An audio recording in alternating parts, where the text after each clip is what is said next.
your questions. I have this be a little bit more interactive. For those who don't know me, my name is Sebastian. I am a senior game designer at the Center for Naval Analysis, which is the FFRDC in the United States that supports research in gaming towards the Navy and Marine Corps and the wider Joint Force. And I also teach a game design course at the Georgetown Center for Security Studies, where my students design educational games for government sponsors. So the presentation today is looking at Wargaming the Future. Right? This is a specialty of mine at the Center for Naval Analysis, where we look at designing games looking towards the future, at 2030, 2040, and even at times beyond those time horizons, or about 30 years into the future. And as you deal with gaming the future, there are many perils that you have to be careful about. But before we go into that, we'll discuss why we should do this and what are the benefits of gaming the future. We'll skip this boring part. So the important part to think about is, I always think about this book called The Logic of Failure. And it says, geniuses are geniuses by birth, where else the wise gain their experience through wisdom through experience. And it seems to me that ability to deal with problems in the most appropriate ways is the hallmark of wisdom versus genius. And I think about this a lot in the sense that at times, what do we want our officers and our leaders to have? Is it genius or wisdom?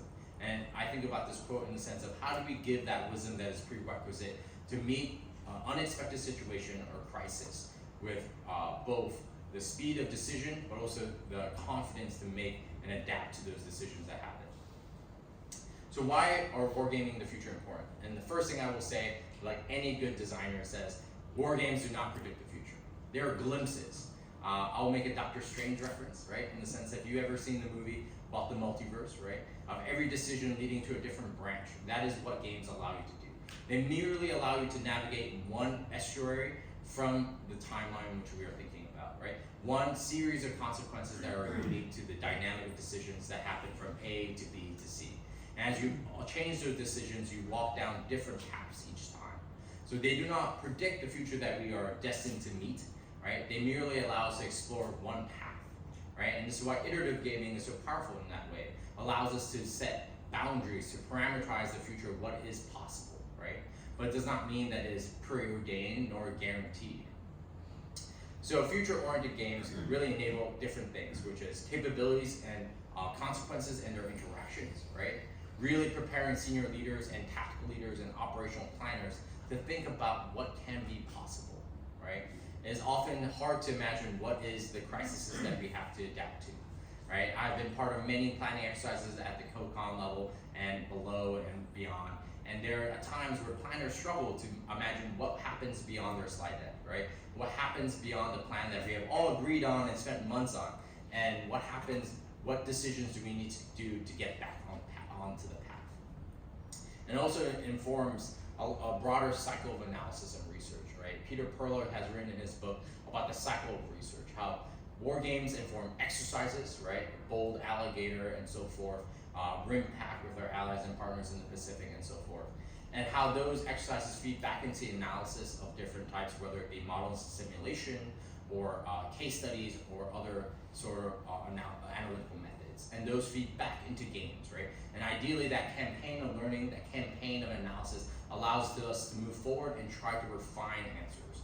Not the answer, because that is rarely the case.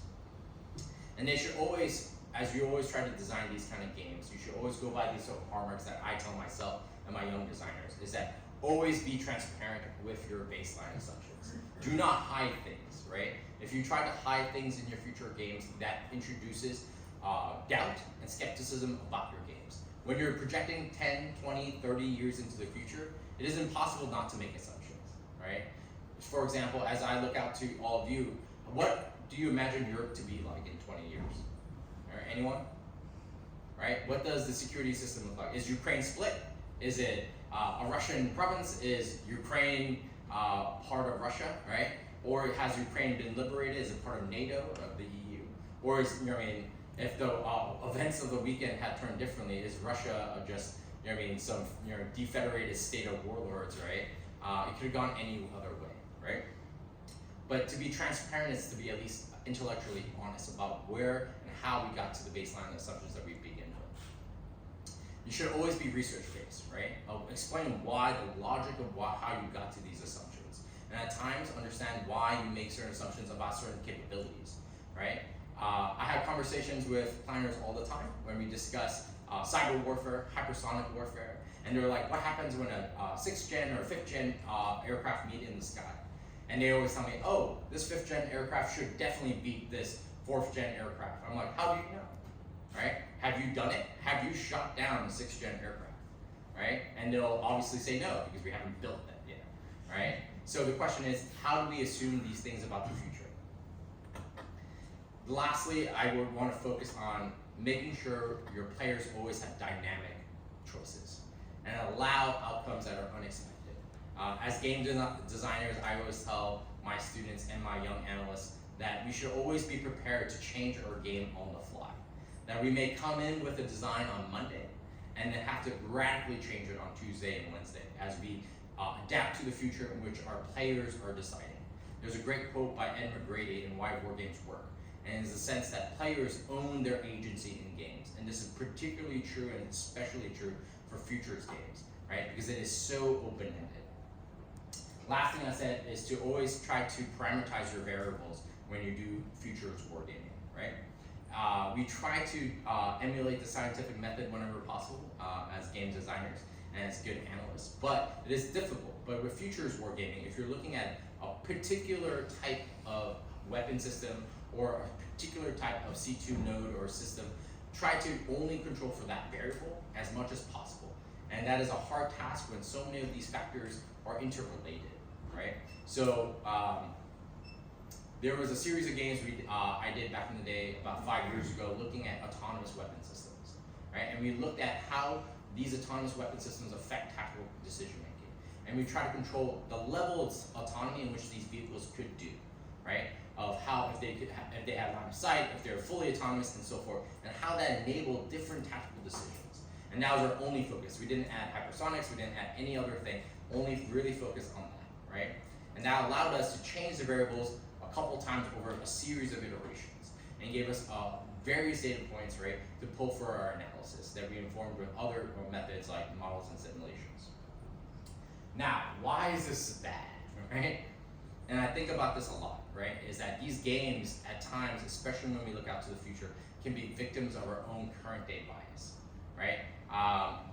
Who can honestly say that 2 years ago they saw the Ukraine-Russian war as it currently exists unfold, right? Who saw that coming? I definitely did not, and we have in the American IC system are wringing our hands of how we missed the signs.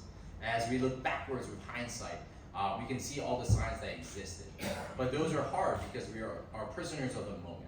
And this is why, as game designers, especially designing for the future, we tell our designers to be counter to the current norm, right? Do not be restrained by conventional wisdom, right? Because the future at times is not conventional to what we think will happen, right? Unexpected things happen, and we must allow our games to push our players to encounter those things on purpose, right? And one of the challenges of that is that organizations, especially our sponsors, can at times be very resistant to that non-normative thinking, right? Of saying, why did you make it this way? Why is the US not the supreme military power, right? Why is it multipolar, right? And we were like, what happens if it is? This is why we are exploring this aspect in this game.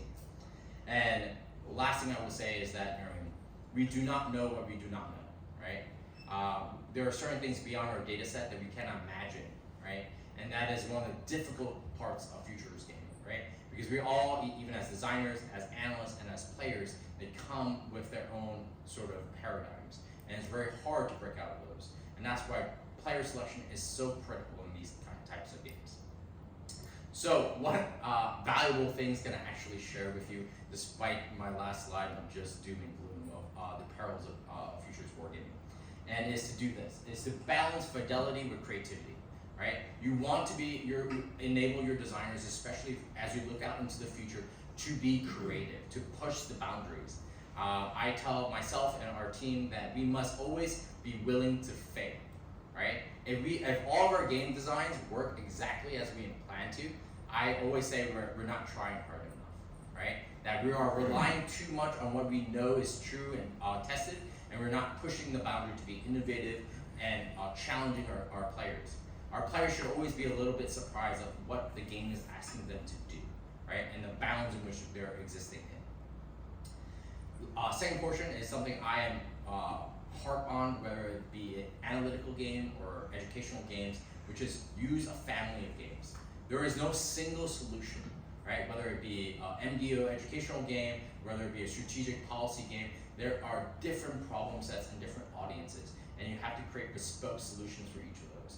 Ideally, you would like to create an ecosystem that connects those games, right? Not one game to rule them all, but several games across several institutions that can enforce each other, inform each other, but also reinforce learning and analysis across the ecosystem of games. And to do this, we need to learn and collaborate with each other. We are not so great at this, even on the US side, because we are stuck in our silos, and it's hard to spend time collaborating, sharing information when we are always running to the next job, right? Personally, I design roughly about 12 to 15 games a year, right? So that's roughly a game a month, right? Next week, I am going to Japan to run another series of games to support exercise. But so it is hard with these kind of schedules, with all of us being so busy, to actively make the preparation to share information, whether that be data from our games or collaborating on designs. But this is something that we really need to do to push the alliance of gaming further to beyond just national gaming to multilateral and bilateral gaming. And lastly is always manage expectations. Do not allow your players to come into your game and start playing your game to think that they will predict the future, right? That this game will be the singular data point that will determine budgets, determine policy, or any of those kind of decisions. You must have your players understand that this is one path that we're exploring.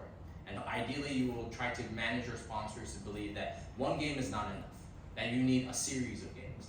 We do a series of futures games for a DoD sponsor that we do over iterations, right? That we do over multiple years, but even within each fiscal year that we support this game, we do one game a quarter, right? So imagine 4 games a year over several years, and that's how we think about these games, right? How we think about long-term future planning, force design, budgets, but also force posture, right? These hard, difficult questions is how we look at this. And each time we bring different levels of players, from the combatant commands, from allies and partners, from analysts, from program offices, to provide their perspectives on these things.